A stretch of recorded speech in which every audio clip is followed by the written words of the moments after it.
I mean, I'm just trying to remember. I write these very, lyrically dense songs Yeah. that I'm just trying to remember all the words to it as we're doing it. And so, but there are times, it's kind of like you're directing a scene that you're in, and there's part of you that also needs to be thinking like, all right, is this lighting fucking weird, or is this, and so it's like.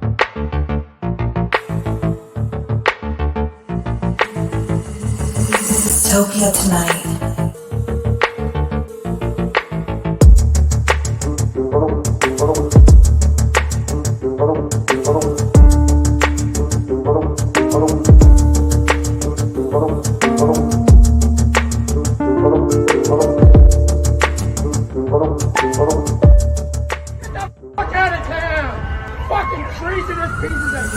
Dystopia tonight. Hey, how are you? What's happening, guys? Thank you for having me. No problem, man. Thank you. You got a new album coming out January 21st. I'm excited about, called Broken English. Love the title. Why Broken English? Well, I've always hated and had a hard time naming songs to begin with, and it's that weird reductive thing. I write sort of, a lot of symbolism and stuff where I'm not even quite sure what the fuck the song's about. So as I'm trying to sort of, with a lot of the albums, I'll just choose one of the song titles that sounds like an album title. But this one, it was a theme that sort of ran through the album along with there's a few themes, and one of them was, I think it's sort of like the the inability of language to really capture, those ineffable things that are the truly, most powerful, beautiful things in life. Yeah. It's like Alan Watts, that that Buddhist teacher from the 60s. Yeah. We talked about that idea of, sort of mistaking the menu for the meal. It's like we break down, the world into these little compartmentalizing things. And and so I think I like this sort of weird paradoxical thing of trying to describe in words how ineffective words are. That's awesome, man. I love that. What's crazy that you mentioned Alan Watts is, I swear to God, I have been seeing post after post, people just posting memes and quotes of Alan Watts lately. And I'm like, I love the dude, but I was just like, and the quotes are amazing too. But I'm always just like, what is going on? Like, there's something in the general, I don't know what it is, the feed or whatever's going on right now. But like, it's the great algorithm has picked him up. Dude, it really, it's so, the great algorithm is such a great way to put it too, because it really is like, it's spooky, because it's like, no one's really looking for any of that stuff half the time. And then you're just scrolling through Twitter, and then one person does it, and you're like, oh my God, I haven't seen that particular thing in a while. And then all of a sudden it's fucking everywhere. And you're just like, I don't know if people actually care, or they're trying to jump on a trend, and then I'm like, did this guy, I mean, Alan Watt, but I'm like, did this guy, you know what I mean? Like, when somebody pops up like that, you just don't know. Yeah. Of where it comes from, it was probably like Jordan Peterson or some shit, said something about, who knows what the fuck, but yeah.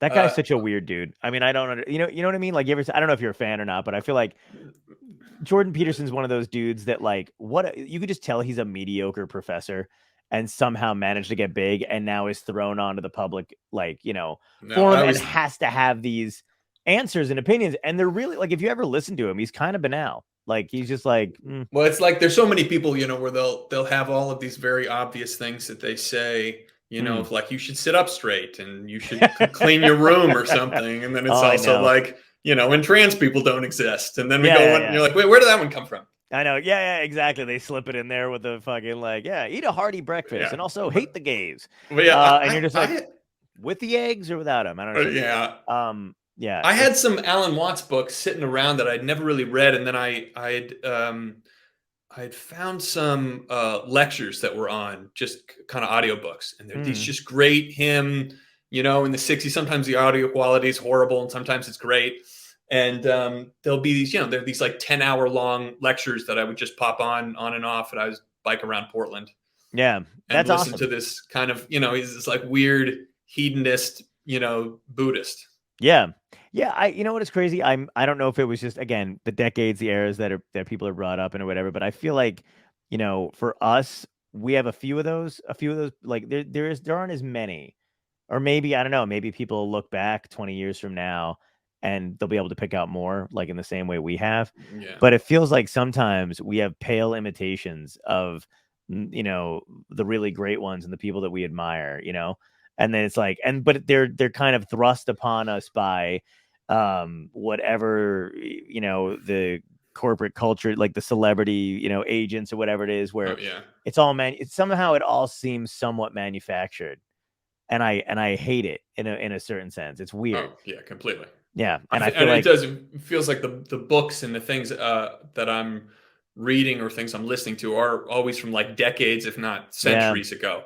Same. Where it feels like we are getting sort of like abstracted further and further away from some sense of like what it is to be a human and be just in this world. Yeah.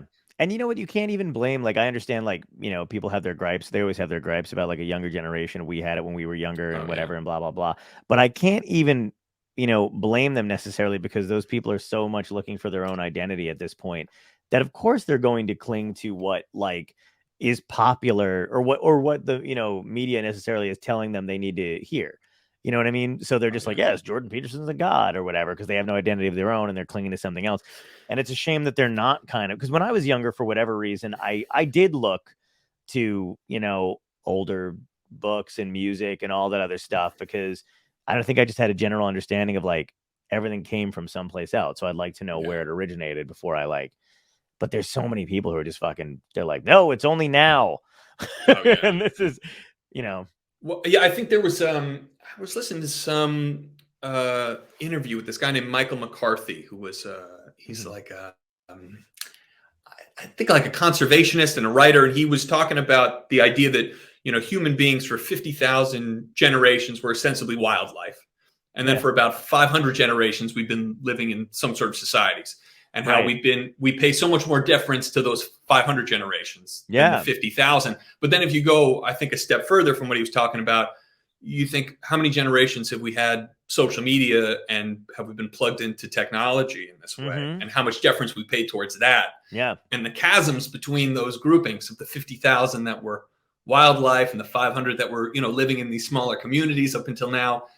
And then now you're going to have just, you know, between like millennials and Gen Z, or between the whatever comes next. I mean, you feel like they're just going to be kind of smaller and smaller, and with these larger chasms between the way that we can identify with each other, exactly, how we see the world and what we consume and what we think about and what stuff is fed to us all the, you know. Yeah. And how ironic is that we think of all this shit as social, you know what I mean? Like, it's so the antithesis of that for the most part. Like, it really, very rarely is it really bringing anybody together. You know, maybe for the first, like, you know, few months you're on it or whatever. But I wish that the younger generations would treat the internet like a boomer, because the internet's 40. I wish they just fucking ignore it like they do everything else that's 40 and up, you know? And they don't.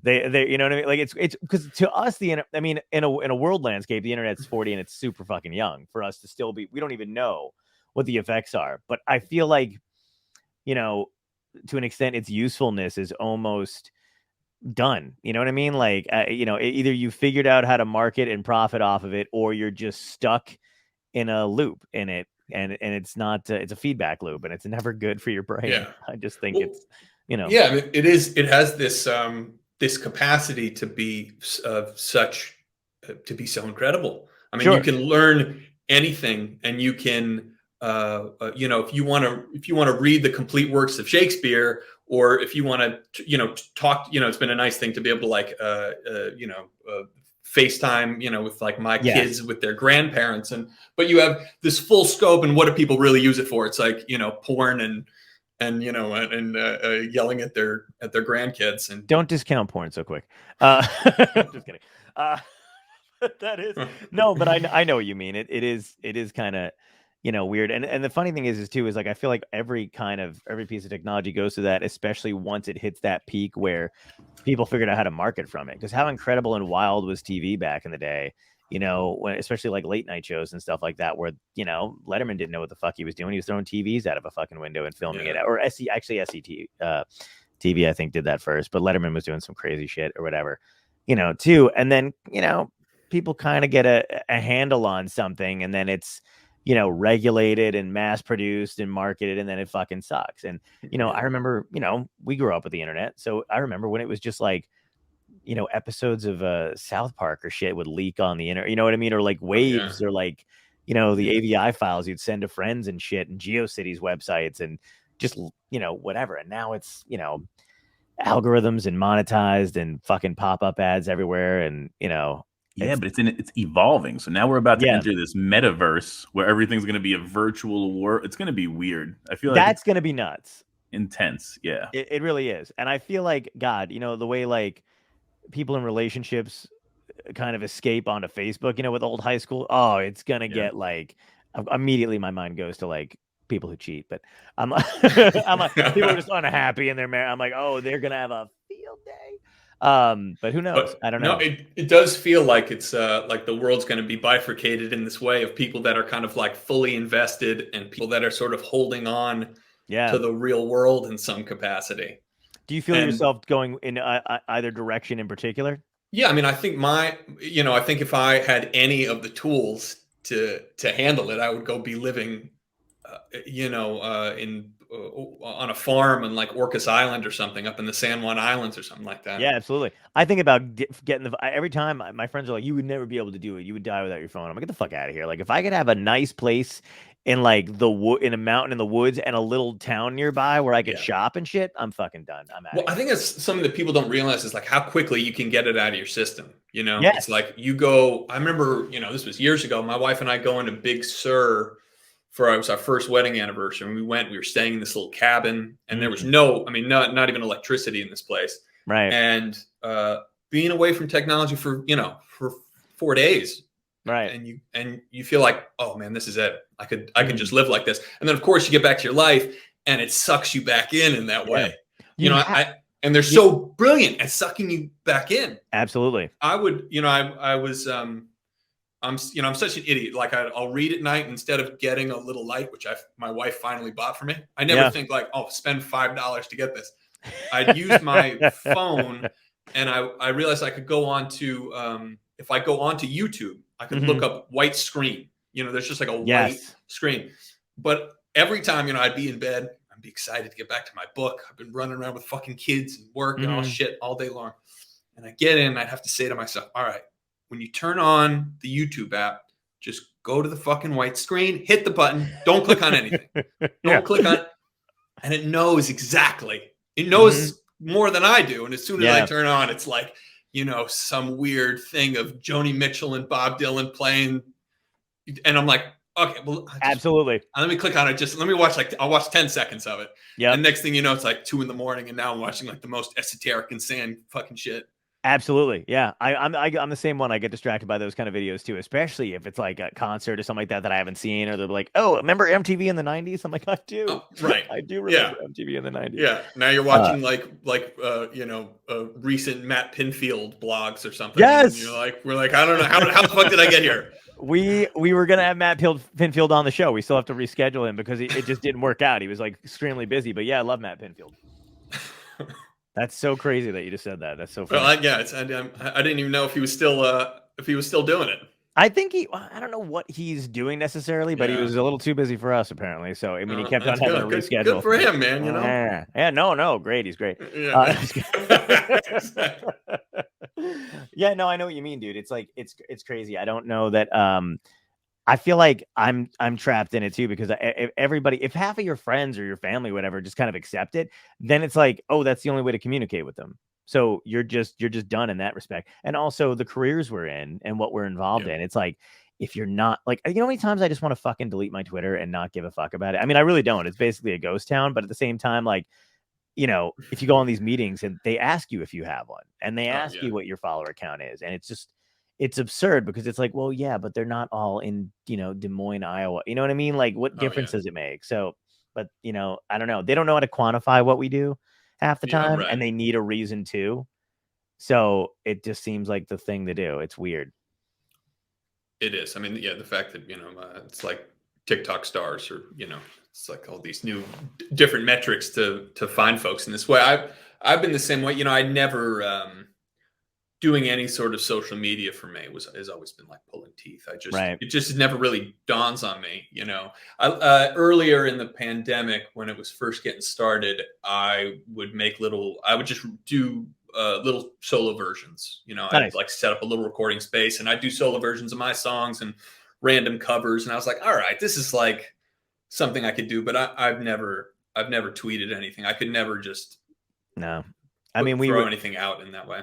When it was on, when like Twitter was like, you know, just starting out or whatever. I mean, my friends and I who are comics jumped on it and stuff, and it was a lot of fun. And it used to be a lot of fun, and now it's just one pile of fucking dog shit. Hating, you know, just everybody fucking hating on each other, and everybody's got a problem with everybody else. And you know, there's just a bunch of unknown, you know, anime icon accounts that hate you, you know, Right.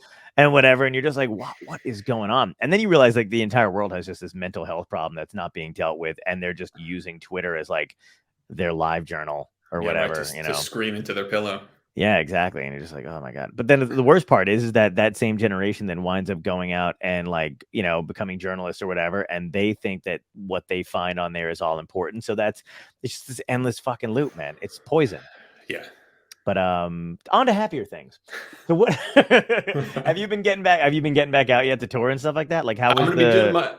Well, you know, I was really lucky in terms of where I was at in my sort of album cycle, where I was just about to record this album Mhm. when the pandemic hit. I was supposed to go down to LA. I recorded all my other albums I do with my band. We have this great producer we work with named Pierre de Reeder, Nice. who owns.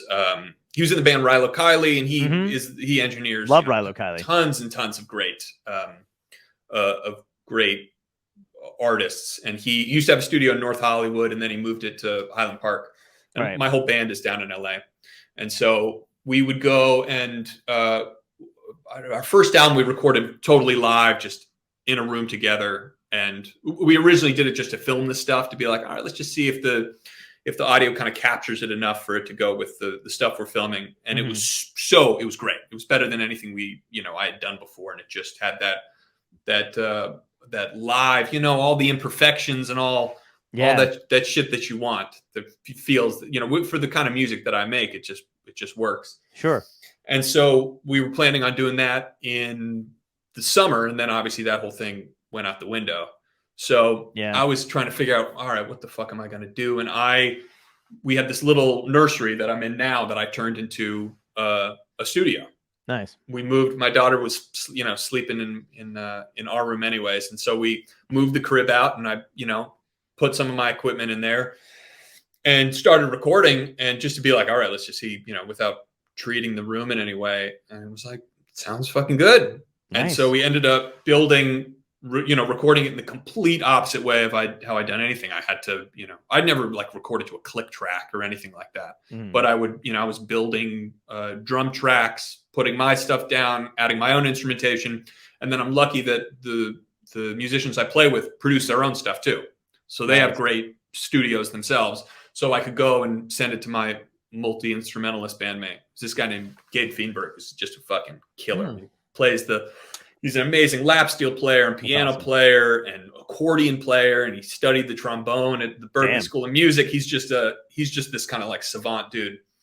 And then a drummer named Max McVitie, who we work with, he's a producer. And so he would take, you know, the drum tracks that I was, you know, making in Logic, and then he would put, you know, actual real life drum shit. And it was always, you know, when we're recording it all live, it is, you know, it's like I got a lot on my plate. I mean, I'm just trying to remember. I write these very, you know, lyrically dense songs that I'm just trying to remember all the words to it as we're doing it. And so, but there are times, you know, it's kind of like you're directing a scene that you're in, and there's part of you that also needs to be thinking like, all right, is this lighting fucking weird, or is this, you know? And so it's like, here, and you're like, all right, is this drum? I feel like that drum thing's not working.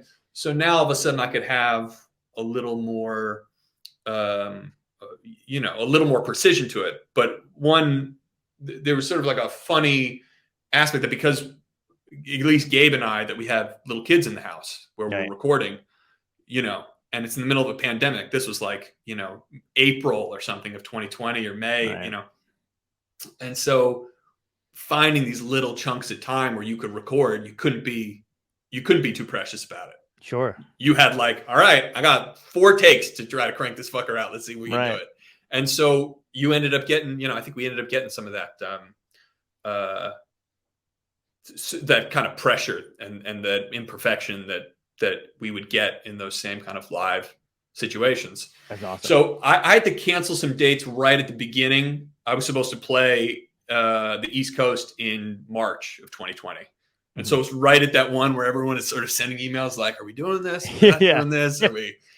And then I remember I was like, I think this is legit. I was like, I think we have to pull the plug. And I remember people were like, really? And then within days, it was like the whole world shut down. Yeah. Yeah, that was fucking nuts, man. I remember I was on the road for a bit and got back, and one of the last shows I did, because I was in like in the Midwest and then drove back or whatever, made my way back, and I got to my last show in New York, and then literally the day after they were like, no one can leave. And then they were also like, if you're in New York, you have it. And I was like, fuck. I didn't have it, but you know what I mean? But they were like, everyone was like, oh my God, like it's everywhere. And I was that was right. And then New York became like the epicenter. Yeah. Yep. Basically. Yeah. It just exploded after that. It was kind of fucked up. Did it kind of shift your guys' way of like, did you enjoy it? Like, I know you said you had the pressure and it was kind of like the live feel and everything like that, but I feel like a lot of musicians I've talked to have really kind of enjoyed the freedom of creating in their own space after a while, because, you know, you've said you've done it in a studio and stuff, but like, did you feel any less pressure and more creative freedom doing it this way? Yeah, I mean, it's sort of in both directions, because, you know, a lot of the time, my philosophy has always been about finding musicians that I trust, and I trust their instincts, and I trust I'll have notes and stuff, but it is, I like to find people that I let them, find what it is that they want to play on this. Like, how does my bass player, what is he? He feels like, I want to go with like a bowed thing here, and the multi-instrumentals will be like, I don't know, I'm really hearing like, 3 horn parts over here that will be. And so all of a sudden I had a lot more responsibility in how I was going to arrange the stuff. Right. And putting a lot on myself. And so it was this strange, dual thing where there was all of a sudden I had more space and a little more autonomy in that way, and I could be a little more precise with it, but I had a lot more shit sort of on me, and I didn't sort of miss my buddies that way. But it was, it was fun. It was fun, doing, I did almost all my own harmonies on it, and I did, I got to, take out the banjo and play some clawhammer banjo over it. Nice. Which weirdly I wrote almost this entire album on the banjo. That's awesome. I love the banjo. I originally thought I played, that kind of clawhammer frailing style, and there was a part of me that thought I'm going to do an entire banjo album. That's what I'm going to do. Oh, wow. And then as I was getting close to it, I sort of started playing them on the guitar, all the songs I'd been writing. And I was like, I think I like it better on the guitar. So I don't know if I just wussed out. No. Oh, no, that's crazy. Would you ever do it again? Would you ever attempt it again? Do you think you would go back? Not the same songs, but I mean, like, do you think you would do you regret it enough to go like, no, I'm gonna stick with it the next time? You mean stick with recording this way, or stick with the playing recording that way? I mean, I think I could see it really go either way. I mean, it's certainly cost effective, right? Oh yeah, that's true too. You definitely save, but it was the other great thing is that after we had everything done, we sent it all over to our man Pierre de Reeder, and he was able to, in his studio and with his amazing, mixing board and everything, he could put together all the shit that we'd been doing. So, I mean, it's nice to feel like I've got these two options that I really love either one. Cool. It feels like I could, I did a covers album a few years ago that I recorded in my house in the same kind of way. Nice. So I'd done some of it before, and I'm excited. I think for the next one, I want to get back with the band and get back in them. I don't blame you, man. It's crazy how much, like, I knew I missed it, but I didn't realize how much until you're fully back out there doing a thing, and you're just around other comedians, or entertainers or whatever the hell it is, and you're just like, oh, this is much better than a screen. Oh yeah, totally. I just had to, my brother got married. He was supposed to get married at the beginning of 2020 or something. And then it just turned into this like 3-year long, like get delay and canceled and this. And so he finally got married. And I had to give a best man speech to this big, and it was my first time sort of performing, in a way. Yeah. In, to this like big 200-person wedding. And honestly, at the end of it, I was like, oh man, want to get back out there. That's awesome. Did you get any flack for canceling stuff? Like when you were going through the the beginning of it and you had to pull out of stuff, did people not get it, right away? No, because it was right in that spot where I think everybody was starting to freak out. Oh, okay. I think it was right in that, at least in my, I'm in Portland, Oregon. I think everybody here was, they were all they're ready to batten down the hatches. I know you guys fucking handled it so well. I'm a little jealous. It was really, although of course, like right before, the part that was probably the hardest for us was we had to pull our, she was 3 at the time. We had to pull our daughter out of preschool, and it was this like dream preschool. It was like a 5-minute walk down the street with this perfect teacher in this perfect little room, and it was so great. Right. And we had to pull her out of it, but it was, it ended up being this like, such a beautiful thing that we all kind of had each other. Yeah, I agree. Way. I mean, it was almost like, I think if you looked, I think there were people who looked at it in a way that was like, this is forever. Oh my God, what's going to happen or whatever. And then the way I try to look at it too was like, oh, cool. You know what? Obviously I didn't think it was going to be forever. So I was just kind of like, I'm just going to enjoy whatever the fuck this is as much as I possibly. I mean, there were nights that drove me crazy, but like, I tried to enjoy it as much as possible, in spite of all the craziness going on. And obviously there's a lot of tragedy, but I was just kind of like, we're here. Let's just fucking make the best out of it and do what we can. Completely. And that was, we had, early on, it was like, it was finding those little ways of being able to, having this like autonomy kind of like foisted on you. Right. And then other ways where you felt like, okay, let's keep going with this and let's see where we can, and obviously feeling super lucky in all the different ways that we had the opportunity to do these things.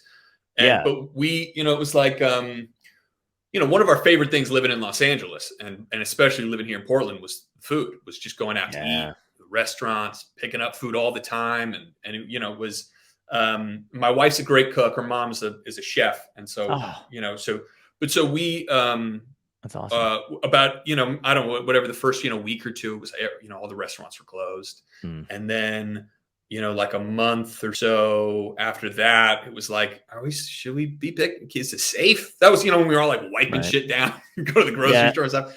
And then after like maybe 6 weeks or 2 months, we thought, I wonder how long we could go with just making, we have 2 daughters. Like, how long can we go making every single meal for ourselves? And we made it about 16 months that we made. Wow. Every single meal. I got a smoker, and so I was out there, making ribs and smoked chicken and smoked trout and stuff. And we just, we leaned in on it. It was that like when we're making Korean food, we got the right gochugaru, and when we're making, making some beef and broccoli, we got the exact, Chinese cooking wine that we needed and shit. And we just making me hungry. Leaned into it. And it was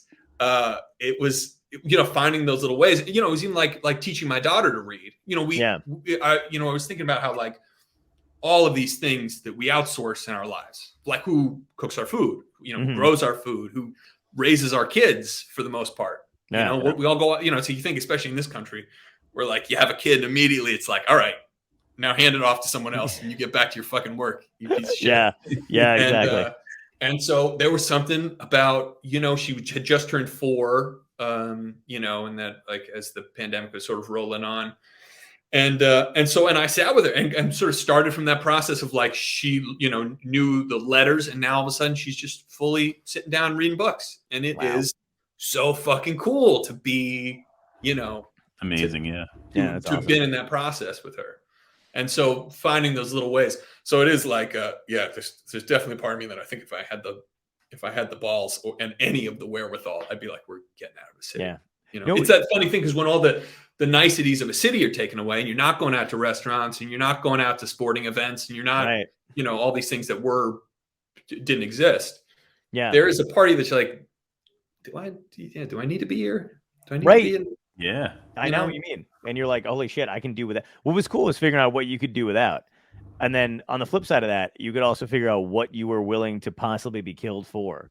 Right. Because there were times when I was right there with you when you were ordering food and you were still kind of washing shit down. But like the moment I broke to order food, I remember sitting there in front of this amazing cheesesteak going like, holy shit, I would die for a cheesesteak because I don't know if it kills you through food yet. And I don't know if somebody didn't want, or if somebody's touching the styrofoam. But I remember looking at like that and I was like, this is what I would end my life for, apparently, is I still remember those early days. I remember going into the supermarket wearing gloves, and no one had a mask, obviously. As we know.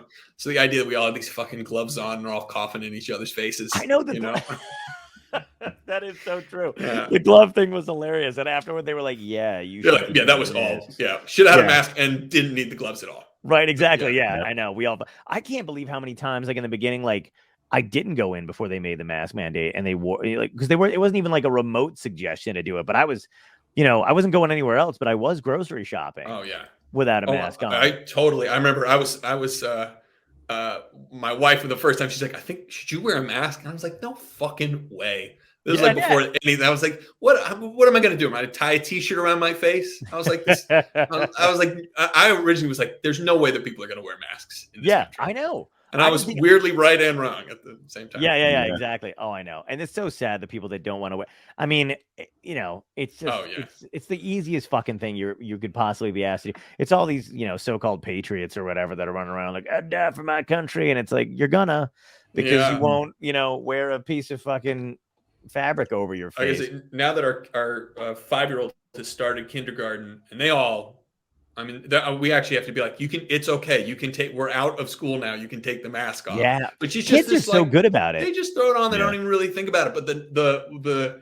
especially nice thing about it is that, I mean, when she started preschool, it was just some horrible fucking cold that came in the house every 2-3 weeks. Yeah. It was she got sick and my wife got sick, it just got, and now that they have these masks on, it's been nothing. It's been great. Yeah. Isn't that crazy? Yeah. Kind of keep that shit on. It's like when I flew down for my brother's wedding, that was my first time getting on a plane in the last 2 years. Yeah. I was like, I don't know. It's kind of nice having a mask. I agree. Like shoulder to shoulder with a bunch of animals, Yeah, exactly. Especially in a fucking, especially in a fucking airplane where it's all filtered through the same shit. Like I remember when I was in high school, like I went to a high school where they built the schools in different, at different times, and sadly each one was a fucking experiment to the kids because they built one high school with beautiful fucking windows. And, to the point where like, I think one kid like left after an exam, like out a window. That's what they were, the good old days. And then, but they built another high school with no fucking windows because they thought it was basically a prison. And I remember thinking like, holy shit, we have one ventilation system, no fucking air coming in. If somebody sneezes in like, one hallway, they're going to get, pneumonia in another. It was nuts. And it's crazy that like little kid, they expect little kids to be like, it's insane. Oh yeah, it is. No, that was the thing about Portland. Portland had been so good until right before kindergarten was starting. And then it just like right before school started, it's just like the numbers are going nuts. Were you guys? And everything, the whole thing has just been information that's been contradicting and stuff. Like I understand why people are losing their fucking minds. And I understand why people don't trust so many different things. Yes. Yeah. I don't know if I would, I thought it's always been a good barometer of things when like the doctors are offering themselves and their kids like immediately up for these things. You're like, all right, this is something I trust over, watching YouTube videos. Right. But it's been so much information. It's like, well, you can't do this, but you can do that. You can't, right. What it's like being on an airplane and people, getting in fist fights over wearing masks and shit. Yeah. But I was on fucking the Alaska airline flight I was on. You have to wear a mask unless, of course, you have a drink or some food. So it's like, just order a fucking Jack Daniels and then have your mask hang on the side of your ear like every other person was doing. Absolutely. Yeah. And no one cared. No one cared. It is fucking ridiculous that they go to that they don't explain it. And the other thing is too is that I feel for Fauci on a certain level too, because that's the guy who's like, they're like, oh, he lied, and I'm like, yeah, but he lied because a lot of you are fucking dumb. And they don't know how to, like, they can't just be straight with you. So they're like, maybe if we scare the fucking shit out of them, they'll do the right thing, and even then they didn't do it. So now they're like, well, right, okay, but then, right, you know. because I think then it's blood in the water. I think as soon as you get to that place of like, oh, Right. they're lying to us, and like we know they're lying to us, and then it Yeah. really goes off the fucking rails. Yeah. Which is, Oh yeah, exactly. which It is just where we're at damages now. our side. Now it's just like fully right. It's I know. Thunderdome. Yeah, it is crazy. I don't know. Were you guys immersed in the whole? Because when did you move to Portland? We moved about 5 years ago. Oh, okay? You've been there. Yeah. Were you guys? Then you guys were around when those riots and shit were going on. Yeah, I mean, all my East Coast relatives, my like right wing Irish relatives that feel like, how are you living in that hellhole? Right. And if I'd never seen the news, I mean, I would have heard maybe one or two protests. Sure. And that would have been the kind of full extent of it. Right. Where it's like, it'd be like in Los Angeles going to Skid Row and being like, this is what is happening to this 13 million, people in this county. Yeah. When it's really like, no, this is a horrific thing that should not exist, but this is not representative of everything that's going on. So it was this strange thing where there was this, insanity happening, a few miles. We're in the northeast of Portland. So it's like, we're not that far from where this was happening, but we still would have absolutely no idea of it if we had not looked at the news like everybody else. Yeah, that's what I was curious about, because they really just did not specify. They really just, it was always just like Portland. Holy Portland shit. Is on fire. Portland is on fire. Yeah, exactly. And we're like, walking down to like take our kids. Yeah. It's like, it's just this, it's this spot. But yeah, there, it's this, the Pacific Northwest, has a strong history of that kind of, anarchy. And now it is, it's definitely has the unenviable position of having this, being this battleground for this, these two sides that seem to go like, all right, this is where we're meeting. Right. Do you miss the LA life at all, like California, stuff like that, being out there? Like, how is it? Or I feel like the music scene's got to be better in Portland. Yeah, I think it was a whole, way of life sort of thing for us that felt like especially when we had our kid, we felt like this seems like the sort of place you want to grow up in, a place you want to, and nice. We hardly ever get into our cars, and it's, I mean, just over the weekend, we were sitting in front of the fireplace, with the fire roaring on like a 30-degree day. And I was talking to my family in LA, and it was 100 degrees in Los Angeles in mid-November. Yeah. And, I just love, going up out to Forest Park and out to Mount Tabor, there's just these little parks that are around town where you can feel like you were just in the wilderness, and it is these nice 8-minute drives from where you are. Yeah. And it's like, for, I think for someone who like, you want to write some songs, it's certainly better to do in these circumstances. Yeah, absolutely. I feel like every time I go to LA, I just think of it as I'm going into the office, because you're never not working. Like, no matter where you are in that town, somebody's fucking talking about some script or something like that. So it's just like, it just feels like office chatter. Yeah.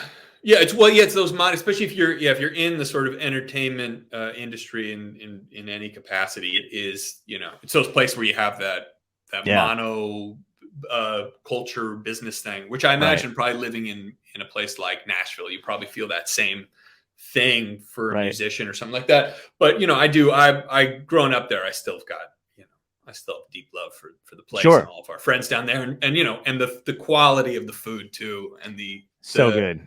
We used to live just outside of Koreatown, and and so just the place you had there, and then you just go a little north and you're in Thai Town, and it's a place where we would regularly go drive. We would drive an hour to get like the ramen that we wanted to get. And now we've acclimatized so quickly to this where it's like, there'll be a place that's a 15-minute drive. And we're like, are you fucking serious? We're not going to drive 15 minutes to get to this place. That's great. Oh my God. Yeah. I remember when I first moved down there, my friend took me to Thai Town, and I was like, I'm never leaving. Like, oh man, there's so many good spots. I remember back, that was like in the heyday of those Jonathan Gold lists, where he would put out those 100 essential places to go in LA. And, he was that Pulitzer Prize winning food writer. And it was great. And I would go with my brother, and I'd go with my wife, where you just find like those like the strange place on Pico, like way in the middle of nowhere that has like the exact like Mexican goat birria stew that like, okay, we're going to this place. Yeah. Yeah. Oh my God, dude. I can't wait to go back now. You're making me crazy. Like Yeah. all the food you just mentioned. Yeah. I'm like, what time is it? Is it ready to eat again? Or that's fucking nuts. Yeah, I'm amazed anybody's actually like thin over there because the food's just too good. Oh yeah. And or like just like, but it's expensive too. That's the other thing. Yeah. It is. It's crazy. Yeah. I mean, that was the prices of things there. Were Oh just, yeah. And it's how, it's like, it's all a relative thing, so it's Sure. like, the people in Portland who've been here for years now feel like this is like outrageously expensive, and then same thing, I'm sure now you see all these other places like Montana, Bozeman is like the next, and all these cities in Idaho, and, it's like all these people are moving out. Yeah, what's everybody leaving places. California? Everyone leaving California, and then you have that whole other level of that people don't they don't have to go to the offices anymore, and so many places that are saying that this is going to be a permanent thing. Yep. And so you think, well, and that kind of goes to that same thing of like, do I need to live in like if I can, as long as I have an internet connection that I can do my work from, right? Then why not live in a place where my rent or a down payment on a place could go so much further. Absolutely. Yeah. But it's tricky because I think a lot of those people are going out to these places without doing. I was reading about I think someplace in like rural Washington, and people hadn't looked into what the broadband internet thing was, so they all moved out there to work, and they're like, "There's no internet here." They have to go to like the weird little town hall, and they're like, talk to the mayor to be like, "Is it okay if I sit here to do my work?" That's hilarious. I didn't even read about that. That's fucking hysterical. I mean, unfortunate for them, but also I didn't even think about that. There would be no internet in certain places where people are moving. Yeah. Oh, people be like, it was like 50 yards from where the broadband ends on like where their property is, and they're like, yeah, I mean, we can't do anything about this. We can't. Oh my God, that's amazing. I got to ask you before. I mean, we're plowing along, but what was the impetus to get into music when you were younger? Was that something you always wanted to do, or no? No, I was. I think it's the age-old story of I was on a water polo trip in Sète, France. I think this is how it starts for a lot of people. I was going to say that's never been uttered before. Yeah, here. I was a really serious water polo player in high school. Our coach was the men's Olympic coach in '96. He was like the Bobby Knight of water polo, like this kind of like mad genius. And we were one of the one of the top teams in the country. We went and did this trip out in. We were in Italy and France playing against these like different, like junior national teams and like low level professionals and stuff like that. Mm-hmm. And we all thought like, oh, this is gonna be great. We're gonna go out there and play a little bit and, find some French and Italian girls and eat some good food. And it was like staying in these weird little port towns and just getting the absolute shit kicked out of us by these, with these German teams. And it was like, it was all like, it was insanity. And we were staying in this little port city called Sète in France, and we were staying in this horrible little hotel. I'd never had any interest in playing music before, and my CDs of whatever was all the stuff that I was listening to at K-Rock at the time, and Southern, it's probably like a lot of Smashing Pumpkins and stuff like that. Nice. Were those like did you have like a band that you kind of like idolized back then? Well, I think it was all music was just, it was something I listened to. I listened to all that stuff, Sublime and all that stuff. And then mixed in with the CDs, just that I think it sort of accidentally went into my little CD holder thing, was the Freewheelin' Bob Dylan album. Oh, dude. And I have the album right. I can't grab it, but I have it sitting right there. I don't think I could have picked Bob Dylan out of a lineup. I don't think I even really knew who he was. And the first song comes on and it's Blowing in the Wind. And I thought, oh, okay. So it's this like protest kind of folky thing. Mm-hmm. And then Girl from the North Country comes in. And I remember the sound of the harmonica and the sound of the finger picking. And I was just like, what the fuck is this? Yeah. And then Masters of War comes on, and then Bob Dylan's, and it goes down, and Don't Think Twice, It's All Right, and all this. Mm-hmm. And then one of the songs that's called Talking World War III Blues that really got to me too. Yeah. And I just kept listening to it over and over and over again. And it was like, there was just the entirety of it, the finger picking, the harmonica, the sound of his voice, and then especially what he was saying, all those things together was just this like, holy shit. This Right. is so something. And I just felt weirdly compelled. I was like, I need to learn how to play the guitar. I need to That's learn how to awesome. play these songs. And my dad played a little bit, but he didn't, he played when he was younger. And so he had a guitar laying around. He had this old Martin guitar from the 50s that he got when he was a kid. And so he taught me how to play the chords to "Don't Think Twice, It's All Right." I think also maybe "House of the Rising Sun." And at that point, you got your chords there. You got your 1, 4, 5 and your minor 6, and then I just never really put it down. I just kept playing and finger picking, and then it was that slow process of finding all those people kind of stemming off from Dylan, of the people from before him like Dave Von Ronk and then Mississippi John Hurt, and that kind of finger picking style that I really got into, of that thing where your thumb is playing the bass notes and then the rest of your fingers are sort of playing all the melody. And then from there, the Leonard Cohens and and down that sort of rabbit hole. And then it was just one of those things that just kind of unlocked something in my brain and just never stopped. That's incredible, man. That's a great. Again, I've never heard a story like that open up in France. So that was just right. At first, I thought you were just fucking with me, and I was like, okay, yeah, okay. No, it was this adding weird. I think it was kind of the perfect place of being like just beat to hell, and it was a demoralizing kind of trip, and probably being homesick. And so I think there's probably something about this this quintessentially American frontier. I don't know what you would call it, but the sound of that album, it was definitely like a right time and right place and right just weird thing of lightning striking in that moment. And I know Dylan is that thing for so many people. I think that's one of his most amazing qualities, is how he's been this conduit, I think in the way that certain writers are that same sort of thing. It makes sense too. I mean, when you see his body of work, it's just how can you not be? You know what's crazy? I think only in the last 5 years, I didn't realize how many songs he wrote for other people that made them big, and it just didn't occur to me. And also songs that I wouldn't imagine him singing. Yeah. So it's just the level of skill to be able to do that. It's just insane. It's really huge. I had to I think in college. When I sort of had the realization that I'm inadvertently just doing this really horrible Bob Dylan impression, because it's like the only thing in my diet, it was it was just too much, and so I had to just kind of cut it out. Okay, and that makes sense. And that was a thing I think of finding those sorts of artists where you're like, all right, I'm getting too much nutrients from this person, and right? And you slowly find your own way.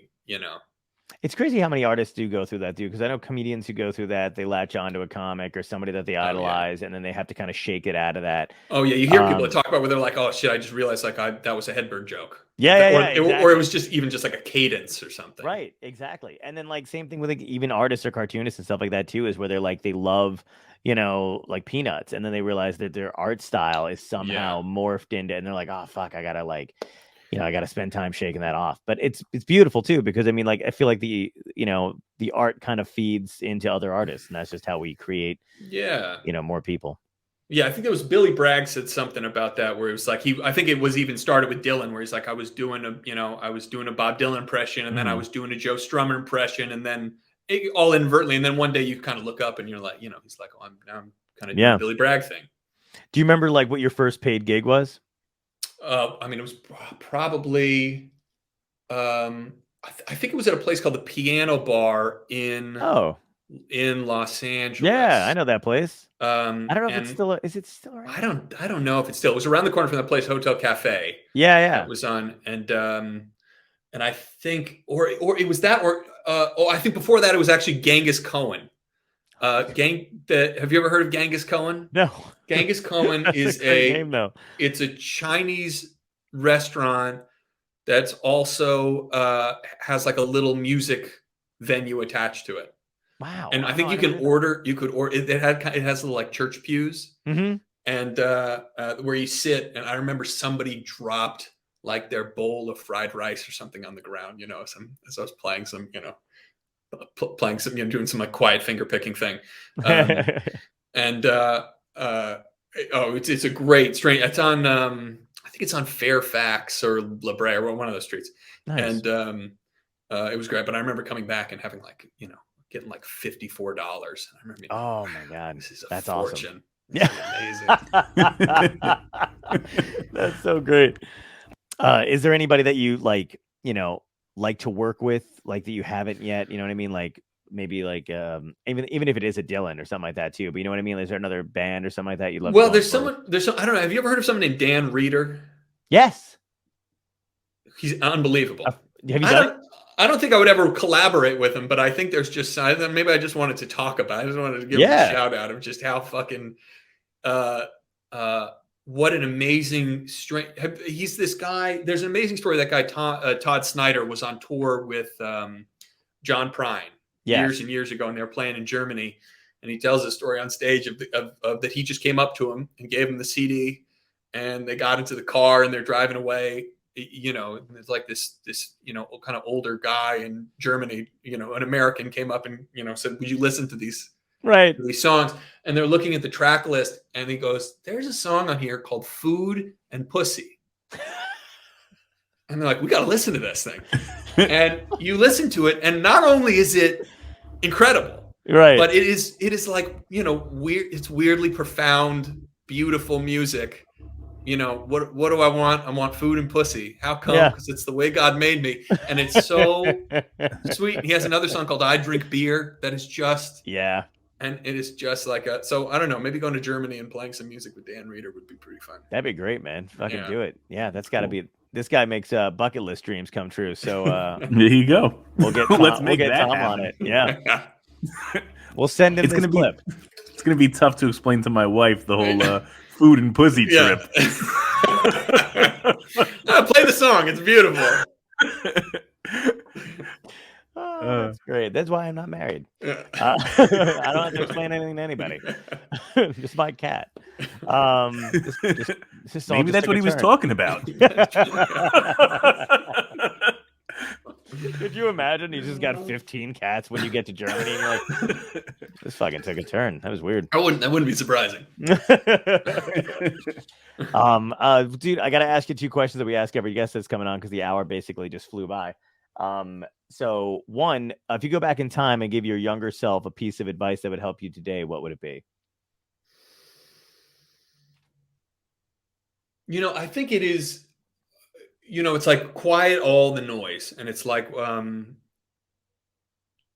the most important thing I think that I've found for myself is like,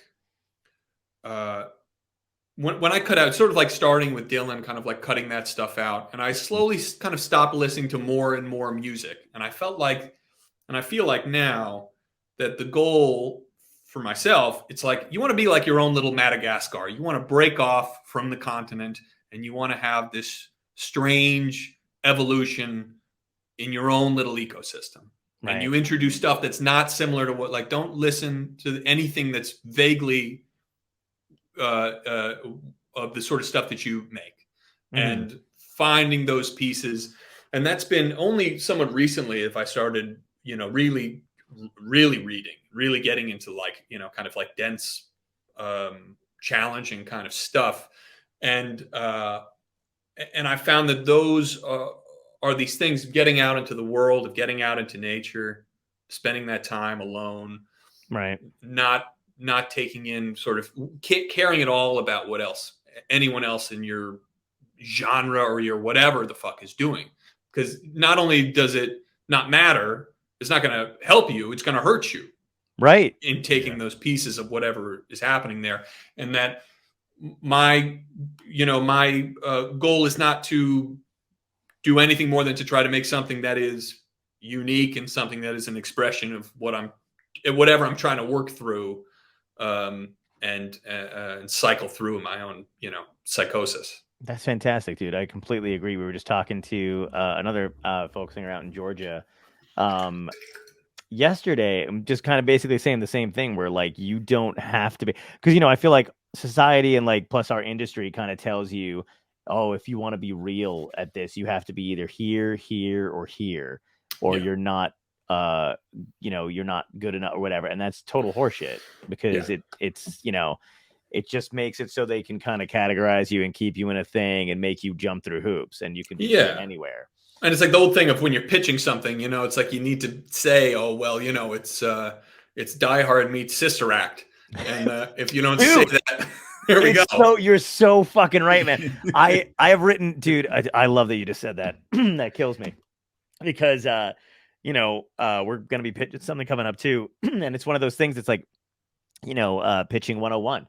Where like I've written stuff before and I've gone on these things and people will like read it over and be like, you gotta like try to say it's like the Daily Show combined with Golden Girls, and you're like, well, fuck, like you already have two of those, and I don't think it is like that. And then and then you run in, and then the crazy thing is as contrarian as this industry likes to be, they love to go, yeah, it is too much like what you said it's like, and it's like, well, fuck, man, I'm just making that shit up. I don't know. I'm like, I'm lying here. I'm trying to get a hook in something. Fucking, throw me a bone. No, it's completely. And then you get even further down the rabbit hole where it's like everything needs to have some sort of intellectual property behind it to begin with. And I think that's the direction that I know a lot of musicians that go that path too, where they'll chart the chord progressions that other bands are doing and go, okay, well, why don't I'll do that chord progression, but I'll change just a little bit here. I'll do that here kind of thing. And that's fine. That's kind of your process, but it's just not mine. And I think knowing that it's like, you gotta forge your own path if you want to try to make anything that's worthwhile. It might not honestly be as successful as the person that is doing this strange calculated path of like, okay, so he goes 1-4 and then he goes to here. So I'll do that, but I'll just make the tempo a little slower. Right. And and sometimes people want that shit where one thing pops and whatever it is, whether it's it's in every genre, and then everyone goes, okay, well now this is the thing. And they want to hear 1,000 of those same things over and over. But that shit fades quickly, It does. Yeah. And gets which I think is annoying. one of the reasons that I've sort of played, I think, in the genre that I play in, is that, you can be an old man sitting on stage as a guitar and there's some dignity to it, Yeah. Absolutely true. There's a lot of other things with it, not as much. Absolutely, man. And last question is, what had to end in your life, be it good or bad, that led you to where you are today? Well, I think it's so many things that had to end. I think a big part was making the leap of, I'd been playing music and making little recordings, and I had a desk job in LA. I was answering phones basically for a guy, and as I was playing, and it was hard to try to turn my back on that. And then, in a weird serendipitous way, I had my girlfriend, my now wife, she had a family friend that had worked at a radio station, and she sent my stuff over to some of the DJs at KCRW. And all of a sudden, these, kind of terrible little demos that I had made, at least like quality terrible, right. Super lo-fi. All of a sudden, we're getting played there. And then at the same time, these strange guys own the studio out in a place called Marin Heights. There were these cool brothers that owned the studio that's like an hour north of Montreal. And they reached out to me saying, hey, do you want to come out here to record? They're like, if you can fly yourself here, we'll put you up and we'll just record in this studio. And wow. And then that was that thing of like, all right, if I'm going to make a leap, and if I'm going to, kind of break this, this umbilical cord, this is the time to do it. And so I did, and I went up there and recorded, and it was, and even though none of those things directly led to, some big record contract or anything like that, those were, those like monumental steps of making that leap to then thinking like, I think I could do this. I think I could make a living out of this. And it's just it never came from a place of wanting to, be the center of attention or want to be on, but it was, when you can find something that you deeply love to do and that you would do if you're not paid, and if you could find some way to make some kind of scratch out a living at it, it seemed like a worthwhile thing to go down. Nice, man. Yeah. Well, that's awesome. I'm so glad to have you on, dude. It was very nice meeting you. New album, Broken English, comes out January 21st. So we'll make sure to plug that. Anything else? Anywhere people can find you and stuff? Social I think, media? if you just look up Eddie Berman, I think it's _ Eddie Berman in all these places. Nice. Some photographer in Connecticut who takes great pictures, but he has it without the underscore. The bastard. No, and we've put out 4 singles from the album so far. So if you go on Spotify, you can find all that stuff just under Eddie Berman. Awesome, dude. Well, thanks so much for coming on, Grant. It was nice meeting you, and we'll have to do it again. Yeah, so it's great meeting you guys too. Thanks so much for having me. Take care, man. Looking forward to it. Thanks so much. Have a great Thanks.